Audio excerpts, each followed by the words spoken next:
दरवाजे पर तुम्हारे हाथों से जब तुमने स्वास्तिक बनाया था तब नहीं लगा था कि एक दिन इस छोटे से घर में, जिसमें असीमित यादें एक कोने में रखी जा सकती हैं, तुम्हारी निशानी के तौर पर केवल यही बचेगा।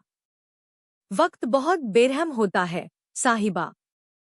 इसका यकीन तब हुआ जब एक एक करके तुम्हारी सारी निशानियां खत्म होती गईं।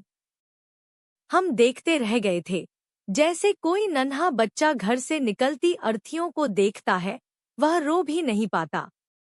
रुद्राक्ष की वह माला जो तुमने कभी हमारे गले में डाली थी, तुम्हारे बाद सालों तक सीने पर तुम्हारे स्पर्श को समेटे हुआ था, जैसे तुम ही थी लिपटी हुई। सबसे खूबसूरत तोहफा था तुम्हारा। जब रुद्राक्ष टूटकर बिखरे और रुलान भरी सड़क पर अतीत में लौटते गए, हमारी पीड़ा हम लिख नहीं सकते हैं तुम्हें।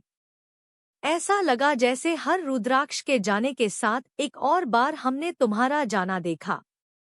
तुम्हारी फोटो वाली वह काफी कप उस रोज टूट गई जब हम अपनी खराब कलाई का दर्द नहीं सह सके थे। साहिबा, उस रोज गर्म काफी पांव को जला रही थी पर सीने की जलन कहीं अधिक थी। तुम्हारी दी गई घड़ी, तुम्हारा फेवरेट परफ्यूम, तुम्हारी पसंदीदा किताब और भी बहुत कुछ। सब कुछ खो देने के बाद हमें अब महसूस होता है कि हमने तुम्हें लम्हों में खोया है। तुम्हारा जाना बुरा था पर तुम्हारी छोड़ी गई निशानियों में हमने सदियों जीना चाहा था। तुम्हारी मिटती निशानियों के साथ धूमिल पड़ रही यादों में हम तुम्हें खोते गए, हम तुम्हें खोते जा रहे हैं। हर बार तुम और दूर नजर आती हो साहिबा। एक आखिरी निशानी है। दरवाजे पर तुम्हारे हाथों से जब तुमने स्वास्तिक बनाया था तब नहीं लगा था कि एक दिन इस छोटे से घर में केवल यही शेष रहेगा। हम इसे नहीं खो सकते हैं।